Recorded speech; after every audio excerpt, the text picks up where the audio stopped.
Because we're learning a new song. And we don't want them to not know it.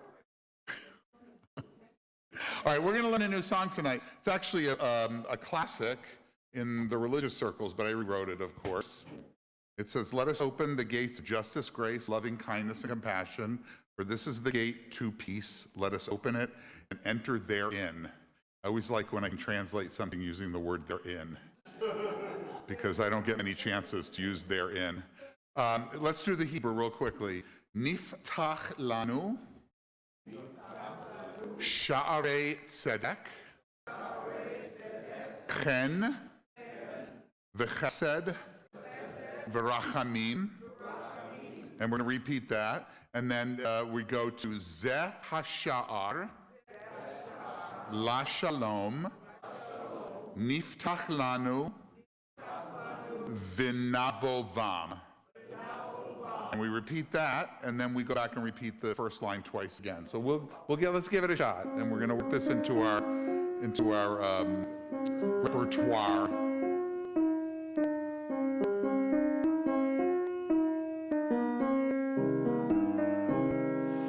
Niftach lanu sha'arei tzedek chen v'chesed v'rachamim.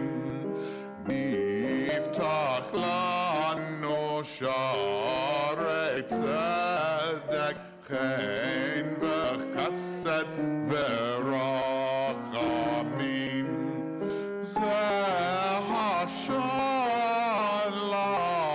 shalom niftach lanu v'navovam. Zeh shalom niftach lanu v'navovam. Niftach lanu sha'arei tzedek chen v'chesed v'rachamim. Niftach lanu sha'arei tzedek chen v'chesed v'rachamim.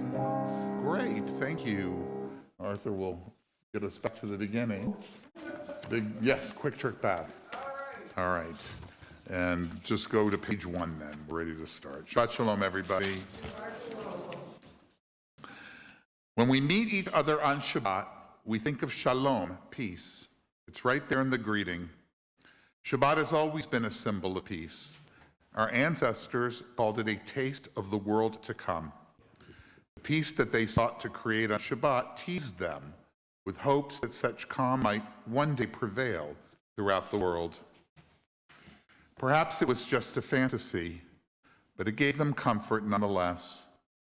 We now understand that a better, more just, and more peaceful future must not be deferred to a world to come. If we desire a better world, we must fashion it ourselves. In our homes, our communities, our nation, and the world, we possess the power to make it real. Perhaps Shabbat can remind us of that. Shabbat Shalom. As we begin our Sabbath celebration, let it serve as a reminder that the promise of a world of peace can only be kept by the work of our hands. I want to invite Barbara Logan and Fran Shor to light our candles tonight for Shabbat.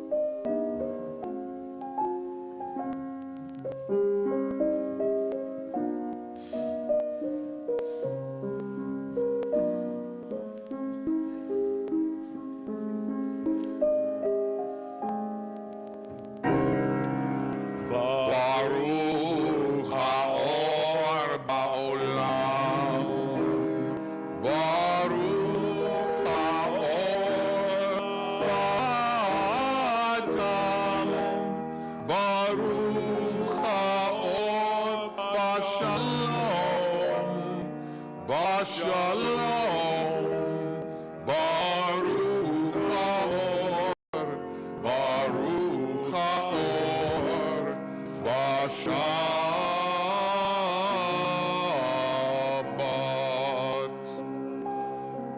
Our readers tonight are Melanie Goldberg, Lonnie Fleischer, Tom Fleischer, Barb Logan, and Susie Friedman.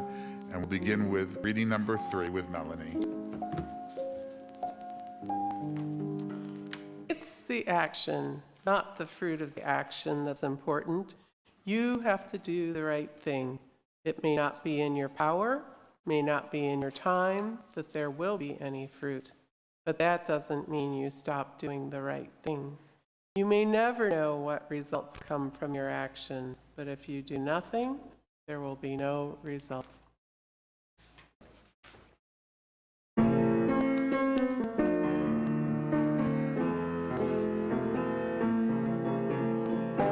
Ani ve'ata nishana et ha'olam. Ani ve'ata az yavohu kvar kulam. Anu ve'tze kodem lefanai ze lo mishana. Ani ve'ata nishana et ha'olam. Ani ve'atan niraseh me'atala. Yehi elanu rein davar ze lo nora. Amru et ze kodem lefanai ze lo mishana. Ani ve'atan nishana et ha'olam.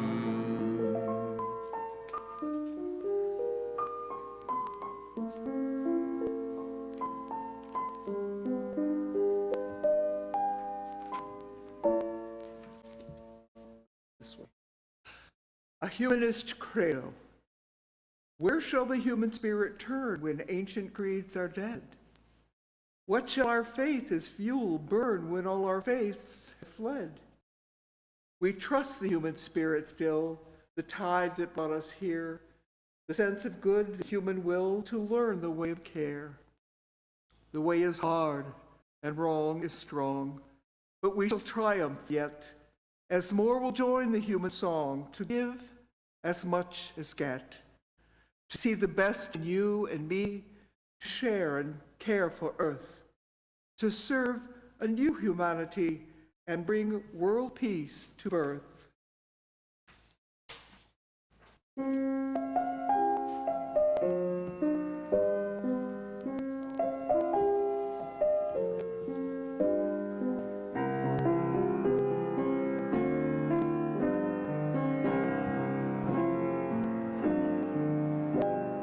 There's a place with answers we are seeking.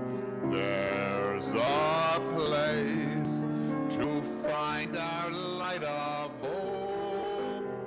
Where's the strength to realize our vision? Yesh makom betocheinu.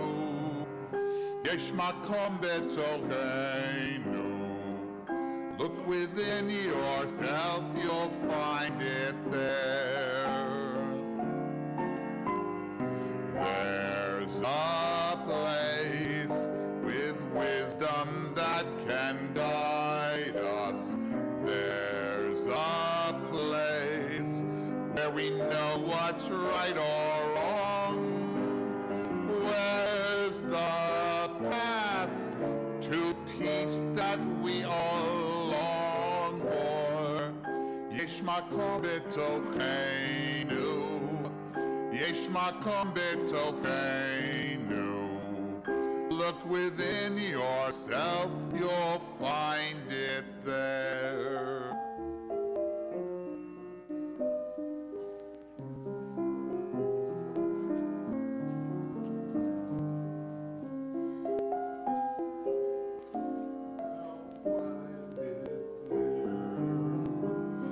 Shabbat Shalom. Peace is more than an ideal. It is an achievement. There is no divine power that will give it to us for nothing. There are no laws of history that will guarantee its arrival. Peace is hard work. The forces of war and violence are very strong in our world. They hide in the deep unconscious of our mind. They attach themselves to personal greed. They find a friend in the lust for power.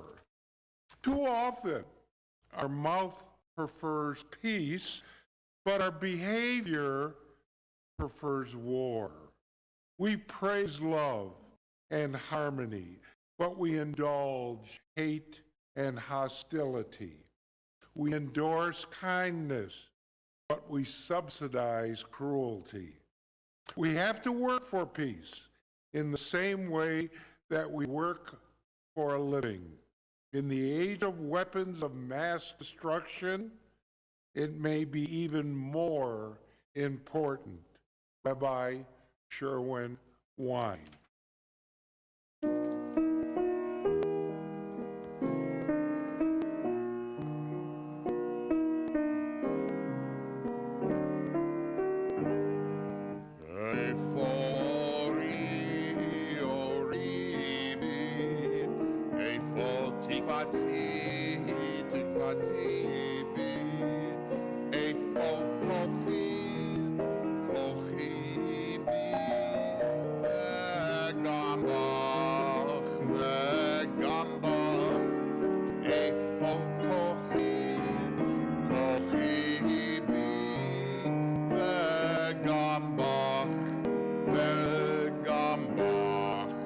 Where is my light? My light is in me. Where is my hope? My hope is in me. Where is my strength? My strength is in me. And in you, and in you. Where is my strength? My strength is in me. And in you, and in you.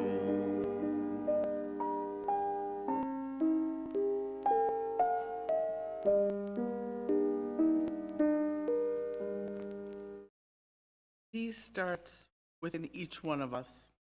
When we have inner peace, we can be at peace with those around us.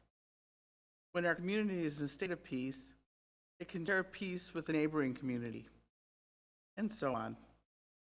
When we feel love and kindness towards others, it not only makes others feel loved and cared for, but it helps us also to develop inner happiness and peace. The problems we face today, violent conflicts, destruction of nature, poverty, hunger, and so on, are human-created problems which can be resolved through human effort, understanding, and the development of a brotherhood and sisterhood. We need to cultivate a universal responsibility for one another and the planet we share. We have a responsibility to look after our planet. It's our only home.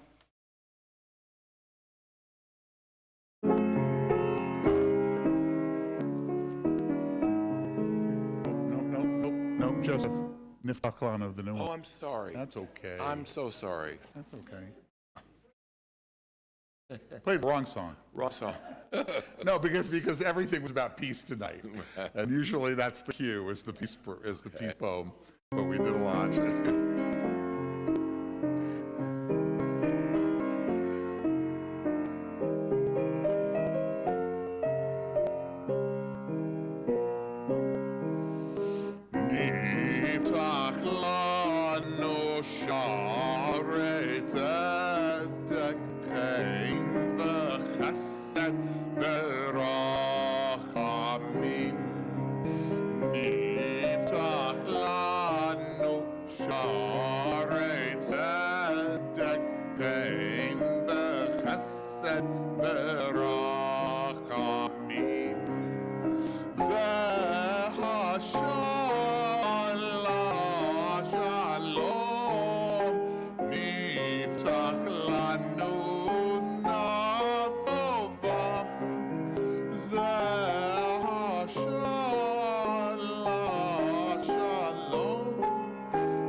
Isaiah prophesied, "They shall beat their swords into plowshares and their spears into pruning hooks.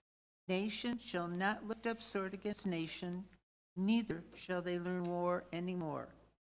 The prophet Yehuda Amichai wrote, Don't stop after beating their swords into plowshares. Don't stop.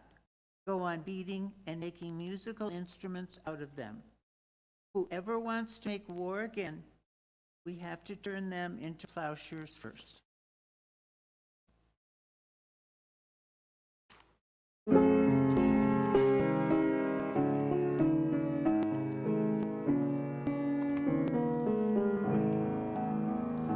Na'aseh shalom, shalom ba'olam. Na'aseh shalom aleinu ve'al kol ha'olam ve'imru shalom. Na'aseh shalom aleinu ve'al kol ha'olam ve'imru shalom. Na'aseh shalom, shalom ba'olam. Na'aseh shalom aleinu ve'al kol ha'olam ve'imru shalom. In this community where we find strength and common purpose, we turn our minds and hearts toward all those who need our love and support. Those who are ill, those who suffer pain of the body or spirit, those who are lonely, those who have been wronged. Tonight, we extend our well wishes to these members of our community and to their loved ones. To Roy Chestnut, Ruth E. Goldman, Ruth Moltz, Suzanne Paul, Rabbi Peter Schweitzer, and to Jim Walker. If there's someone whom you're thinking about, feel free to share their names. Anybody on this side? We're here, anybody? Good, I'm glad everybody's healthy. May all who suffer know that they are not alone, that we are there. May they be healed quickly. May they experience a refuah shlema, a complete recovery, renewal of their bodies, and a renewal of their spirits.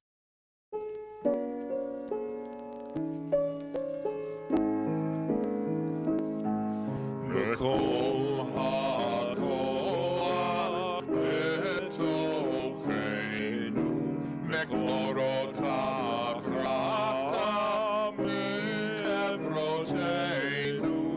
May the source of strength that dwells so deep within us help us find the courage to make our lives a blessing, and let us say Shalom.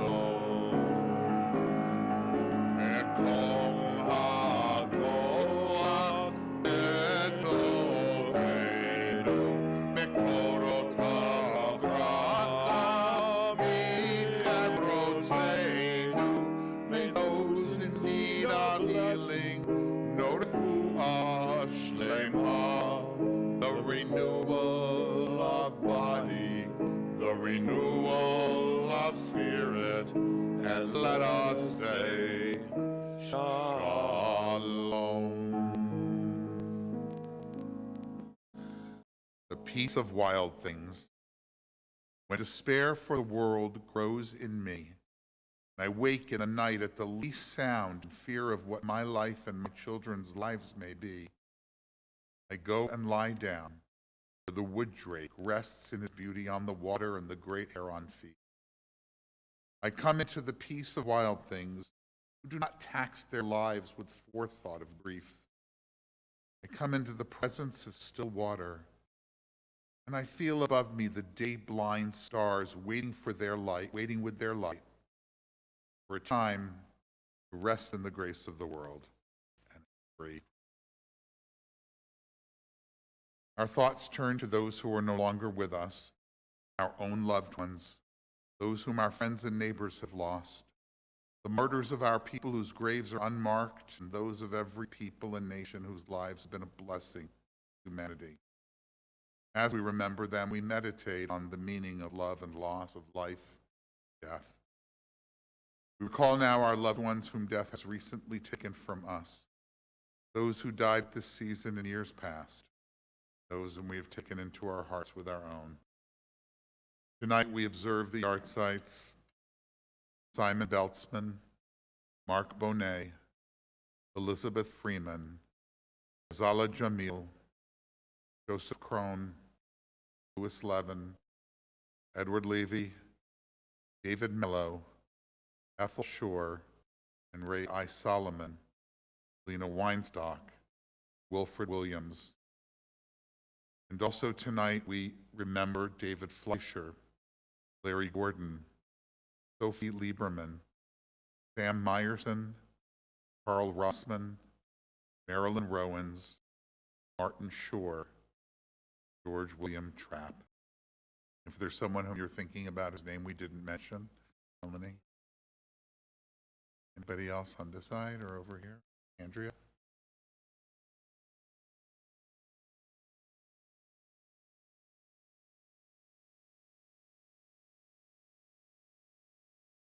We say, Yehi zichram livracha, may memories of them provide blessing, by which we mean that as we go through our lives in their absence, we hope that the occasional lovely memory bring us some sense of solace and grief. If you can do so, please rise as we recite together a humanistic interpretation of Kaddish. Nit gadal v'nit kadash beruach ha'adam. Let us dignify and ennoble all people in the spirit of our shared humanity. Let us acclaim the preciousness of life. Let us show gratitude for life by approaching it with reverence. Let us embrace the whole world, even as we wrestle with its parts. Let us each in our own way take up our share in serving the world and seeking truth. May our commitment to life help us to strengthen healing of spirit and peace of mind. May justice and peace permeate and comfort the house of Israel and all those who dwell on earth. And let us say, Ken Yehi, may it be so. Please be seated. So before we continue, just a couple of really quick announcements, because I forgot to do them earlier. One is next week we will hear from, it was a postponed program, from Professor Fred Pearson, and from Renee Lichtman, who are going to debate the Ukraine war. And it should be very, very interesting, and maybe a little bit, I don't know, maybe a little bit contentious, yes. You never know. You never know. And the following week, I honestly can't remember what we're doing, but I think we're not doing anything because it's Passover. Passover is here. The deadline to get your tickets, get your reservations for Passover is March 31st. You can now do it online. Just go to our website, chj-detroit.org, and there's a link there right to it. How much is it? It's $45 for adults, $20 if you're 6 to 12 years old, and we'll know. And if you're 5 and under, it's free. So you can pull that off. Maybe there is a God. I don't know. Today I had a wonderful, Arthur and I had a wonderful experience. Diana Lieberman was with us too. We went to Fox Run, and we had, actually we had more people there than we have tonight. Not that I'm making any aspersions, but it was a really good turnout. And we did a little Kabbalat Shabbat, and I talked about the controversy at Bloomfield Hills High School. By the way, if you have not read my commentary from Tuesday, I think that will give you some perspective, and perhaps a different perspective than some of my colleagues and others in the community have shared on television and in the pages of our newspapers. So I highly recommend that, and that's always available, by the way, on our website. If you're not getting the newsletter, let us know, but if you miss it, you want to see it again, it's there on our website. Anyway, we're going to do it again on April 21st. So if you know folks at Fox Run, let them know that we'll be there. That will also be the night, and I hope you'll get a really good turnout. I know it starts to pick up after Passover, where we will be observing Holocaust Memorial Day, Yom HaShoah. We will have a service. We will also have a short movie after the service called One Survivor Remembers, which is the story of Gerda Klein Weissman, Some of you may recognize her name. The film was an Academy Award winner for Best Short Subject in 1996. And I knew Gerda Klein Weissman, and it's one of the reasons I wanted to share this. Unfortunately, we have so few survivors that can tell their stories, and we've almost run through all of them. The youngest of them today are in their 90s. So an opportunity to hear that story, and thankfully people like Steven Spielberg have also recorded the stories of survivors for the last 20, 30 years.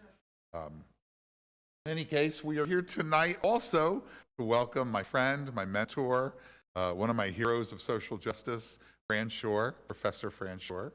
He is an emeritus professor, as I hope you all know, of history at Wayne State University, the author of many books. I think the last time he was here, he spoke to us about the Soupy Sales and the Detroit Experience book, which was really a fun lecture and also a fun book to read, and really interesting, especially for someone who knew Soupy Sales but didn't know anything about the Detroit Experience.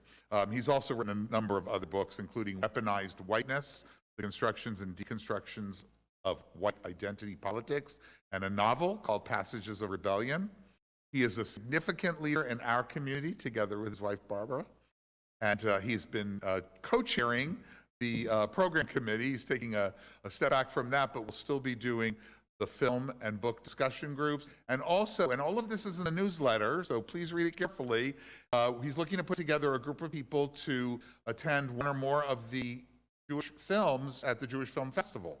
And that was in the newsletter. So if you're interested in that, take a look. But the book and the film that you're going to discuss at that program is The Fablemans. And I know most people have already seen that. So you definitely want to come. Well, that one will be on Zoom, and the book will be in person. So anyway, it's all there in detail. FRAN is also a longtime peace and justice activist. I serve with him on the advisory board of the Michigan Coalition for Human Rights, but I know you've been on the regular board too, as far as I know. And he served on the board of Peace Action and a number of other enormous contributions he's made to the community, both the Jewish community and to the peace and social justice community. And tonight he's going to talk to us about Einstein's pacifism, an intellectual and iconoclast perspectives on war and peace. So please welcome our friend, FRAN Shor.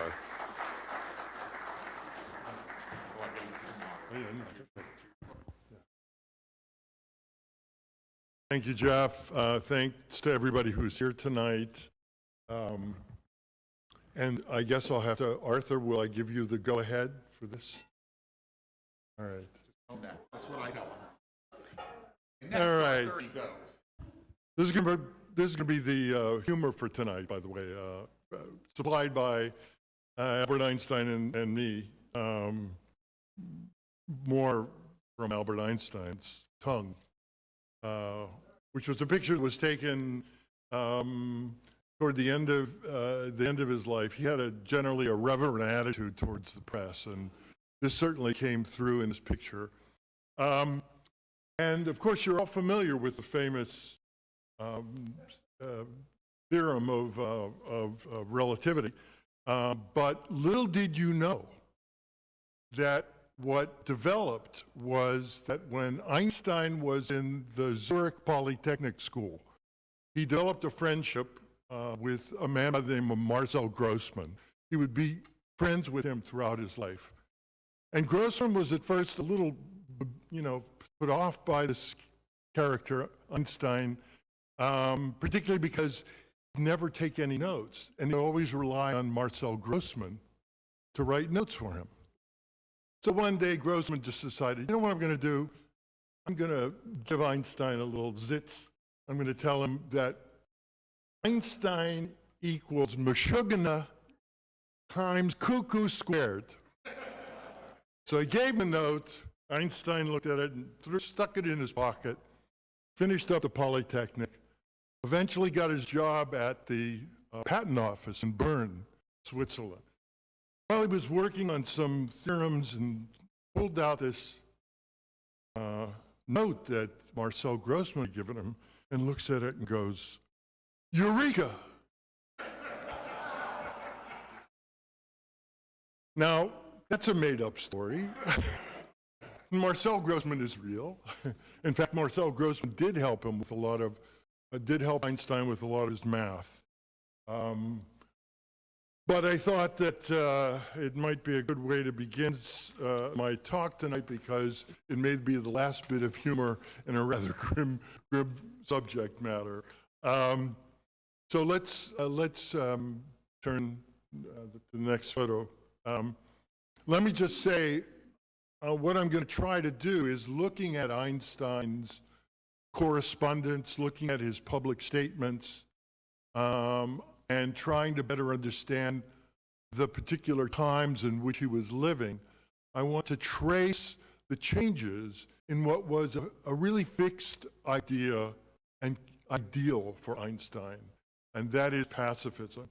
And his good friend Otto Nathan, who wrote an extensive book about Einstein's politics, claimed that pacifism meant to Einstein the realization of a world institution that would abolish war and safeguard international peace without resorting to arms and violence. Something that we should definitely keep as an ideal in front of our face, too.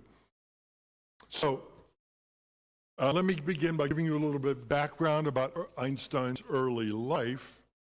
And I think it's important because while he wasn't born with an automatic sense of pacifist philosophy, his formation, his character formation, the times that he lived in, very much shaped what I would consider to be pacifist predispositions.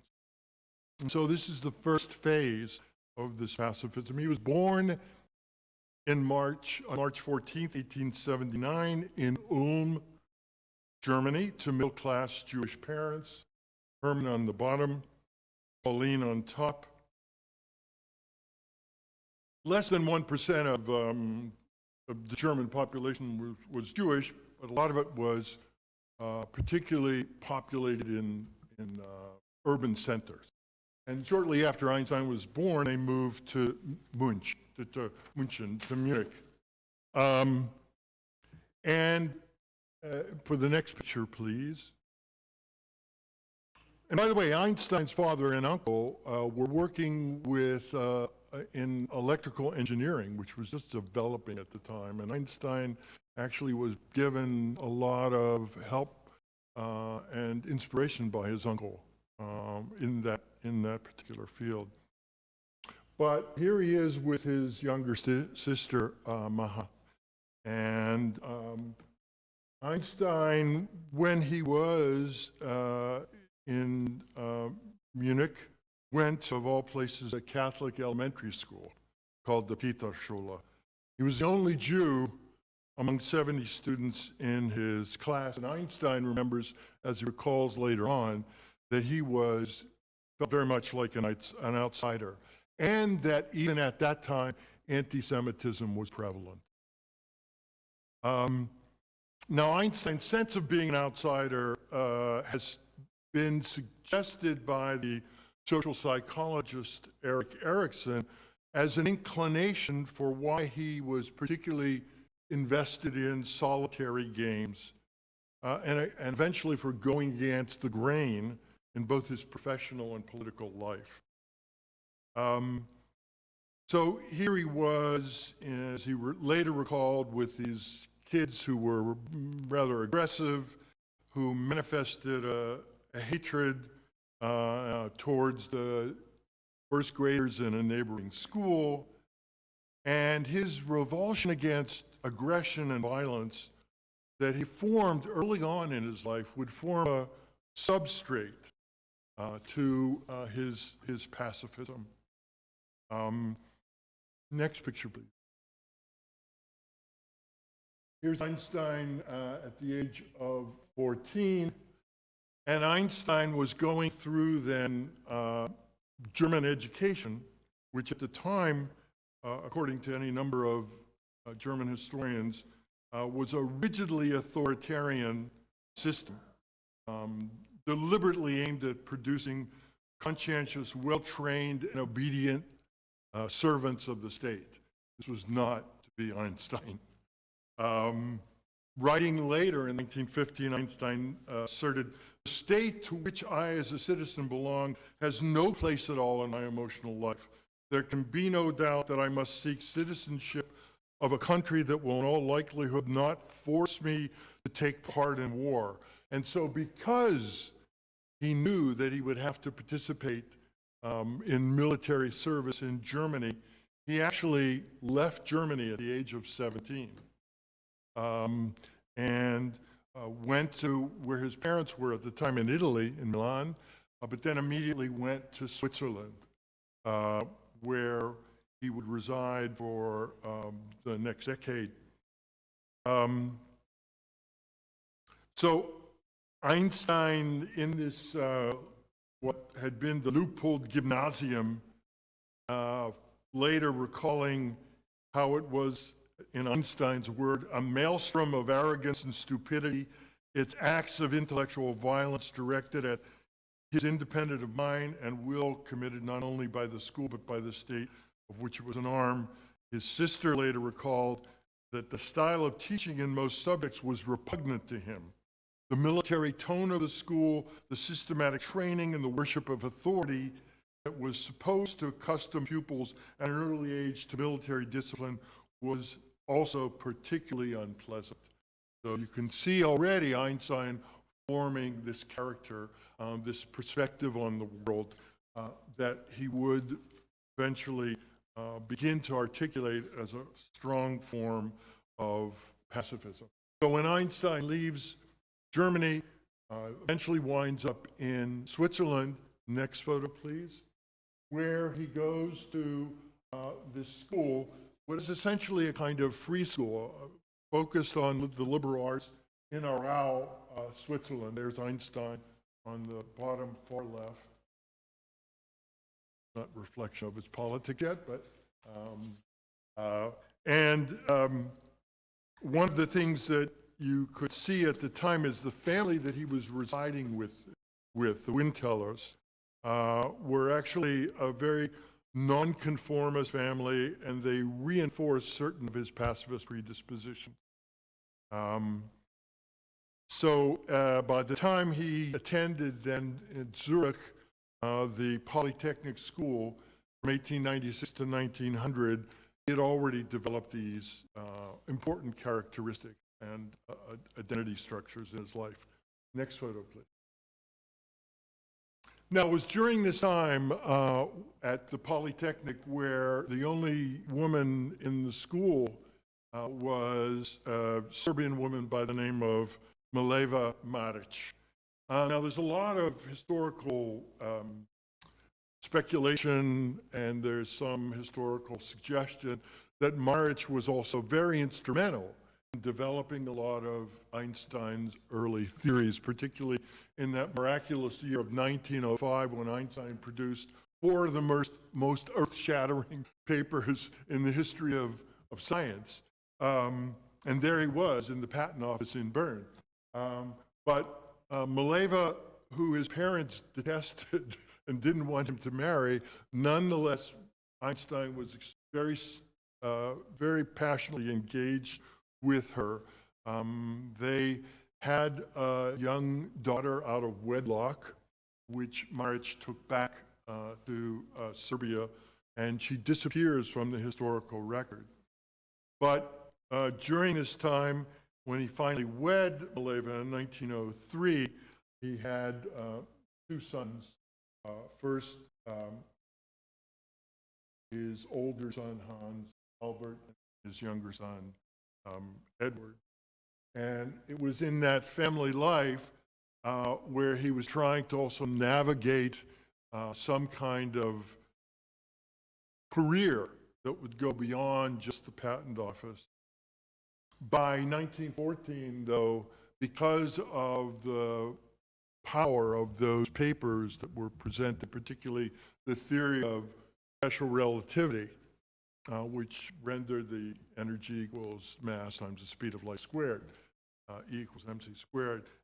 Everybody knows shorthandedly, but very few people can understand at the time what the hell Einstein was talking about.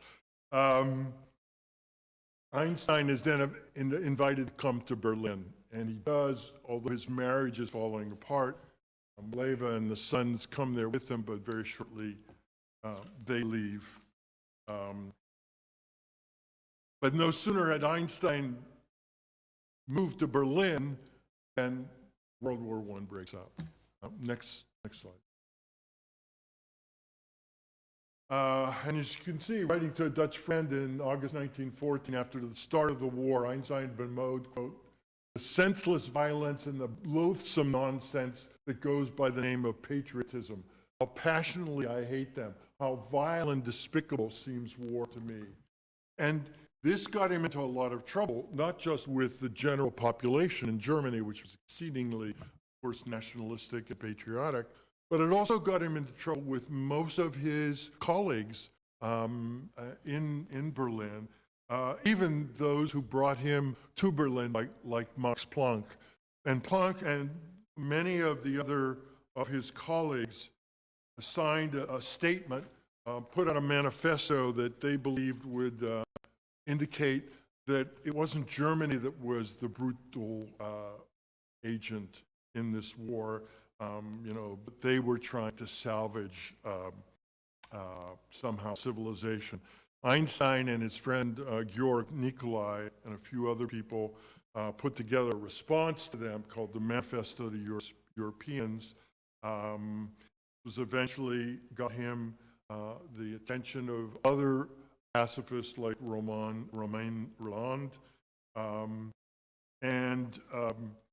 However, it was very much of a minority opinion, and Einstein was to some extent chastened by trying to not publicly identify himself too much, although he did join a pacifist organization at the time called the Neue Vaterland Association, the New Fatherland Association, where he met like-minded individuals. In 1915, he wrote this, My Opinion of War, where he tried to lay out what he thought were the psychological roots of war, biologically grounded in the aggressive nature of the male. It was very interesting in terms of understanding the gender basis for war, and it would eventually lead him to a very interesting correspondence in 1932 and 33 that he had with Sigmund Freud.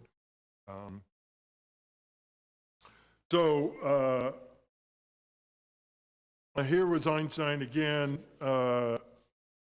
becoming an outspoken pacifist, trying as best as possible in a 1917 letter where he could identify what he considered to be the absolute essentials for what could bring peace to the world, and that is a court of arbitration, a reduction of standing armies, and some form of international control over those armies.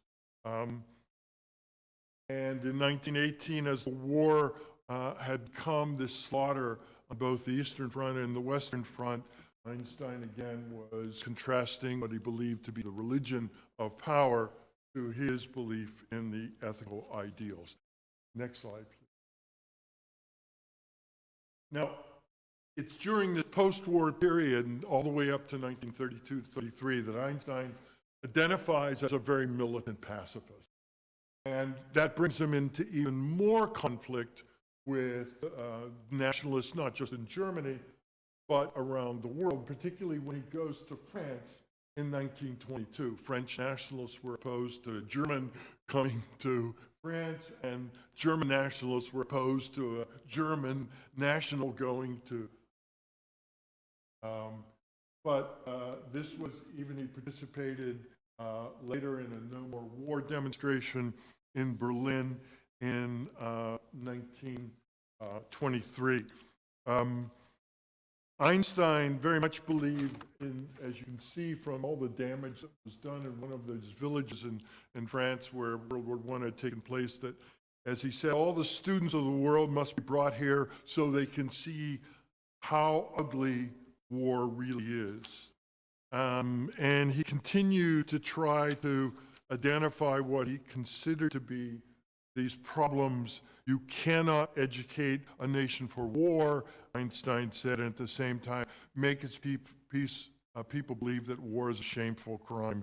For Einstein, to wage war means both to kill the innocent and to allow oneself to be innocently killed. How can any decent and self-respecting person participate in such a tragic affair. So Einstein went on, in particular in the 1920s and 1930s, to try to articulate a much more militant version of pacifism, including probably what was his most militant speech that he gave in front of the New History Society, an affiliate of the pacifist Baha'i faith, in New York City in 1930, which was called the 2% Solution. He called on pacifists to go beyond words and to embrace an uncompromising war resistance by refusing to do any military service under any circumstances. For those of us who became draft resistors during the Vietnam War, this was very much also a belief that we had. If only a certain percentage of us would engage in this kind of draft resistance, we could shut down the war machinery. A certain naive belief, both at our time and in Einstein's time.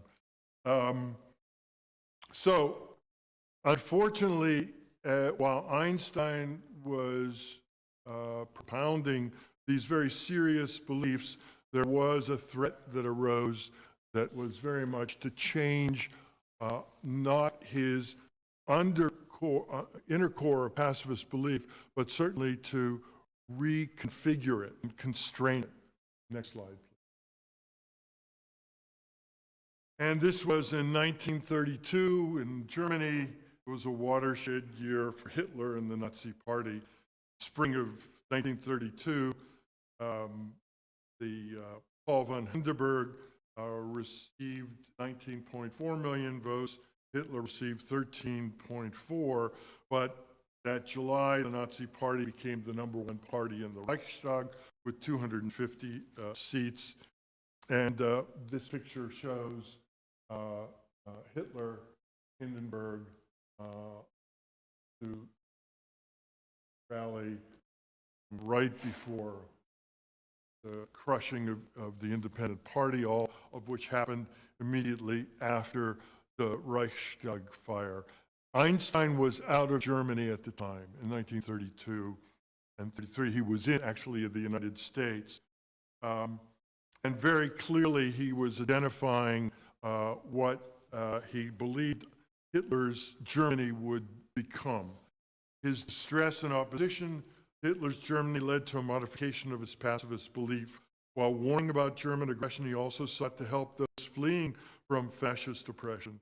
During the spring and summer of 33, Einstein traveled between England and Belgium, attempting to help organize efforts to resettle European intellectuals, something that he did throughout the 1930s, trying to argue against the State Department in the United States to bring in more Jewish scientists, to bring in more artists from Germany. And at the time, actually the State Department and the FBI and the Gestapo were working together to identify what they considered to be potential enemies of the state, not just in Germany, but potentially to the United States. So here is Einstein, in effect, reconfiguring those pacifist beliefs, writing to a Belgian pacifist in July 1933 that he no longer considered personal war resistance, the 2% solution he talked about, as an effective attack on militarism. I should not, in the present circumstances, if I were a Belgian, refuse military service. Indeed, such military service for Einstein might be a way to save European civilization. And hence, he argued, to prevent the greater evil, it is necessary that the lesser evil, the hated military, be accepted for the time being. This would remain very much of his sense that while pacifism still was an ultimate goal, the fighting of Hitler and the defeat of Hitler was exceedingly important. Next slide. It was even more important because, see, here's a cartoon, Einstein carried this sword. I don't think he would necessarily abide by the idea that he's picking up the sword, but he certainly is encouraging those no longer to resist military service because of the threat in Germany. And that threat would become even greater in 1938 when there finally was first example of nuclear fission. Next slide. This is Einstein talking on behalf of refugees. Rutherford. Next slide. Okay. This physicist, great Jewish physicist from Hungary, Leo Szilard. And it was Szilard who came to Einstein in 1939 who basically said, look, we know that the Germans are on the path of eventually using uranium and potentially developing an atomic weapon. We've got to do something about it. So he and Einstein and Szilard wrote a letter to Franklin Roosevelt saying, we think that there's a possibility that Germany might get this weapon, and we hope that the United States would engage in some kind of activity that would prevent that from happening. In fact, one of the problems that emerged from all of this was that while Einstein himself never participated in the Manhattan Project, and one of the reasons that he didn't was because the FBI had amassed thousands of pages on him, considering him, and Hoover in particular, J. Edgar Hoover, the head of the FBI, considering him a dangerous communist, which he was not. He might have been a dangerous pacifist, but a communist he was not. So he could get no security clearance. Szilard, on the other hand, did work on the Manhattan Project, although he came to regret what the outcome was of that project.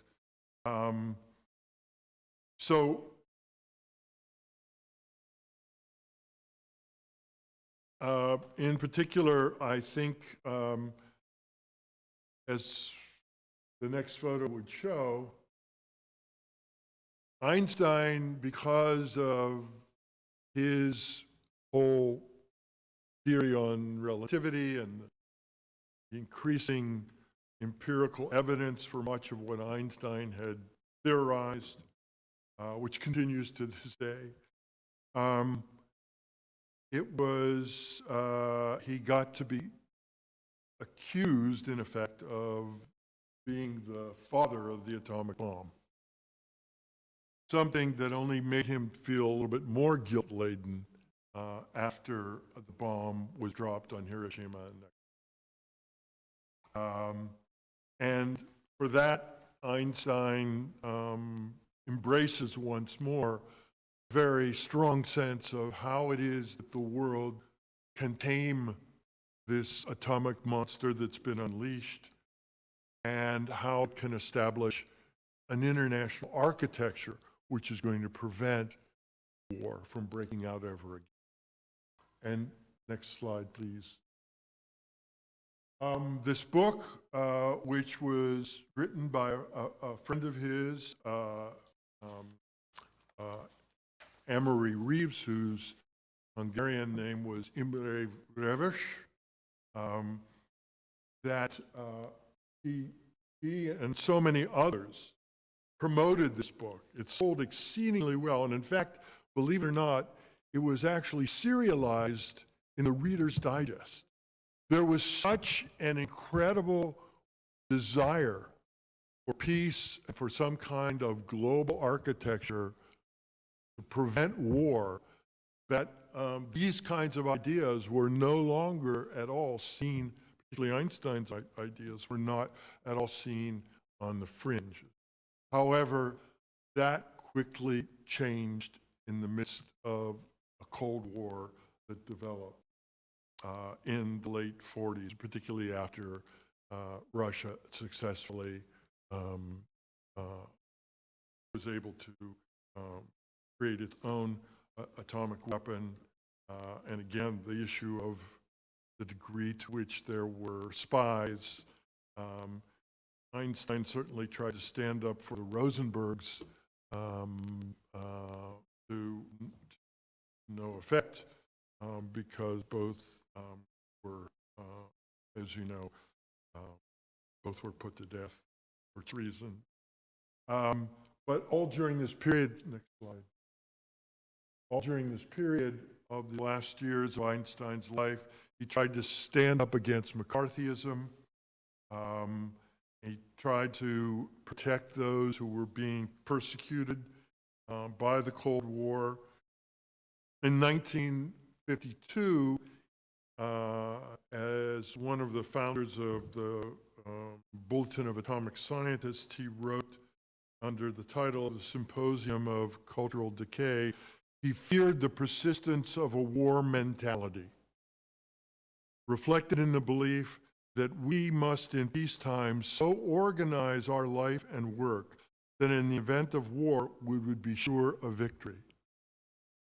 We are suffering under that war mentality every day.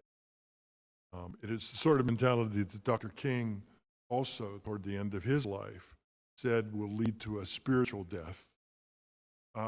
This attitude, as Einstein was to argue in this article back in 1952, this attitude must, if it does not rectify itself, lead to war and very far-reaching destruction. Here we are in the 20th anniversary of the Iraq War.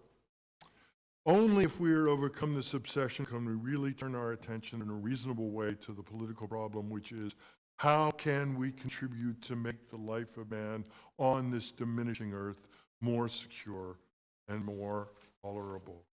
The next slide. And here we are left with, I think, the continuing dilemmas that Einstein was wrestling with in his lifetime that we continue to have to wrestle with. The nuclear threats continue. Russia said it's not going to participate in the START treaty any longer. China is beginning to ramp up some of its nuclear weapons, and the United States is now devoting billions of dollars to modernizing the nuclear warhead. And by the way, Einstein would be rolling over in his grave if he knew, in fact, that the U.S. has been a prime manufacturer of depleted uranium, which was used in Yugoslavia, which was used in Iraq, which led to the horrific incidents of cancers in Fallujah in particular. Depleted uranium is used to harden shells, supposedly, but in its explosion, it releases radiation. That radiation, which in turn toxic and obviously damaging. That we're now 90 seconds to midnight. That's the nuclear clock because of how much proliferation is going on and insanity among people who hold some of these weapons. Also, military spending. We're close to $900 billion. 40% of the arms sales in the world are by the United States. There's the persistence, as I suggested, of this Einstein's understanding of the war mentality, and the reign in nationalism and the need for international government has been even more accelerated by the environmental catastrophes that we face. So Einstein's beliefs, Einstein's pacifism, has still a lot, I think, to offer us, and a lot give us thought about our own consideration of how we go forward to make sure that there's no longer war, cold, hot, or somehow proxy, as now in Ukraine, and the need to find a real solution worldwide for peace. Thank you.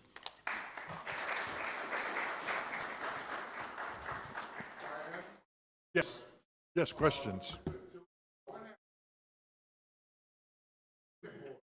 Oh, okay. So Hans Albert had an on-again, off-again relationship with his father.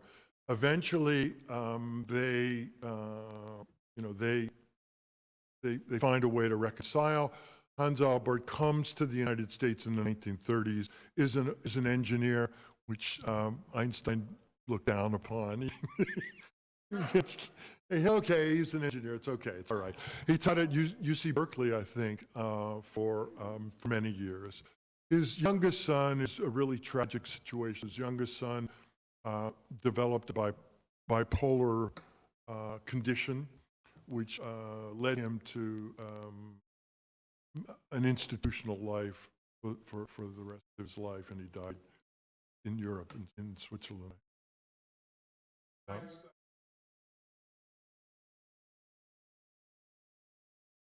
Yeah, his second wife was his cousin Elsa. One of the reasons that he moved to Berlin, I didn't want to get too much into his private life because there's a lot there that's a little, a little dicey. It's an iconoclastic way to look at Einstein also. Yeah, he married his cousin, and he had affairs. He had affairs. So, no, as far as we know, after about 2 or 3 years, she contracts an illness and then just disappears. We're not even sure. Even Einstein scholars who have kind of combed through all of the letters, including those from Mileva, March, can't really find a trail for what may have happened to her. This does put me on the spot. Okay.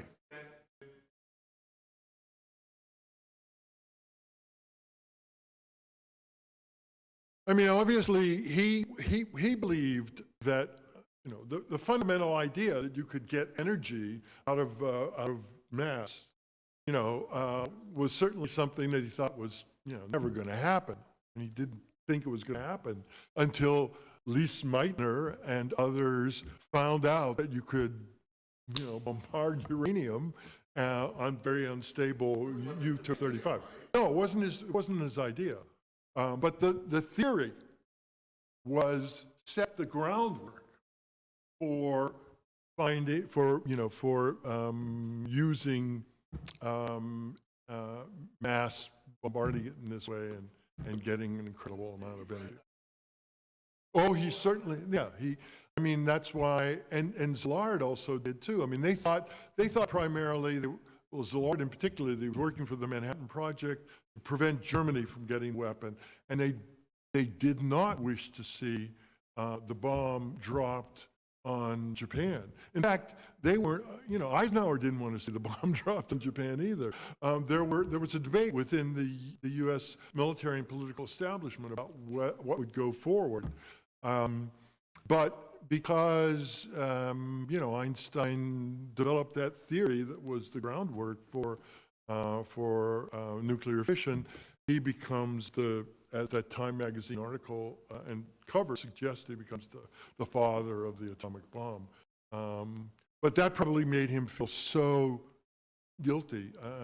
The last phase I sort of call melancholic pacifism. I mean, the sense of loss, the sense of guilt, all of that was something that was overpowering in his life. And there were others like Szilard and other atomic physicists who were also upset by what had transpired.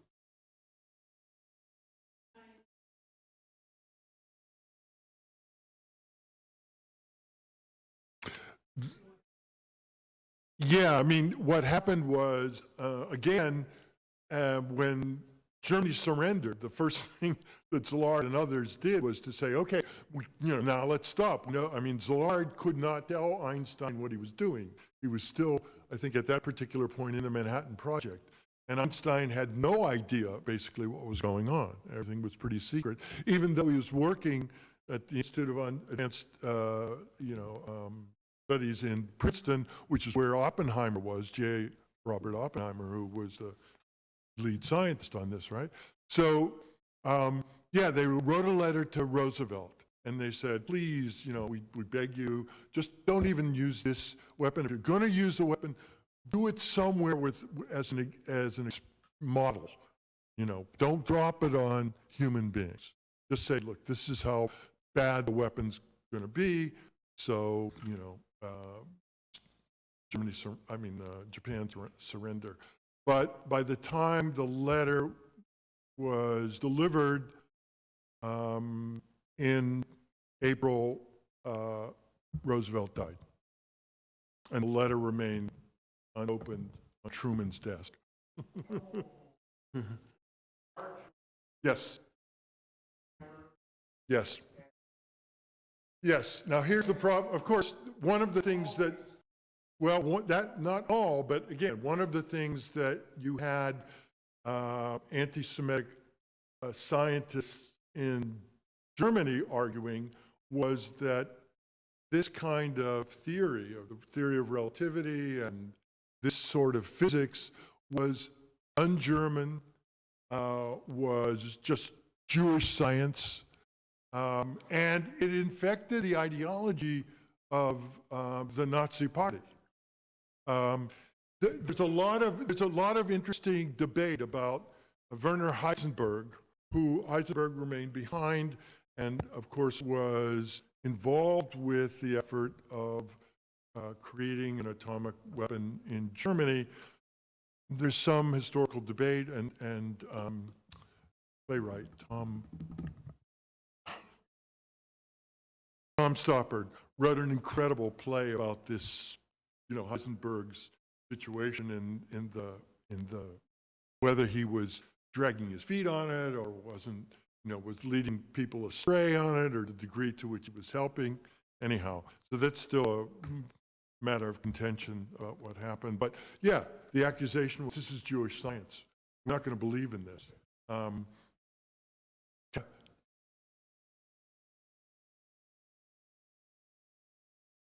Right. No, apparently not. Somehow it was, put into FDR's letters, and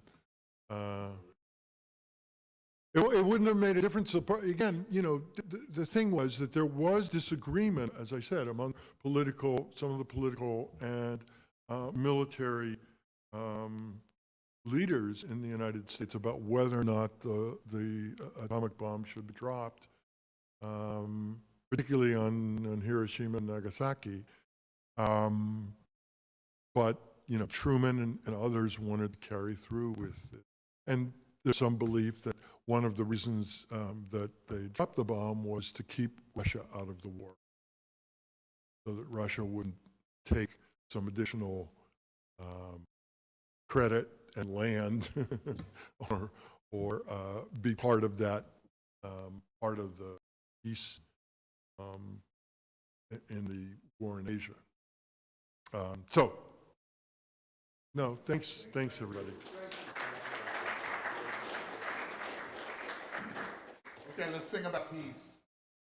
Love and joy, etc.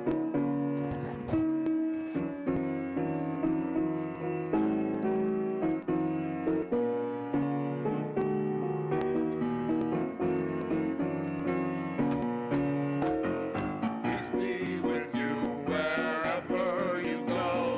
Peace be with you whatever you do. Peace be with you till we meet again.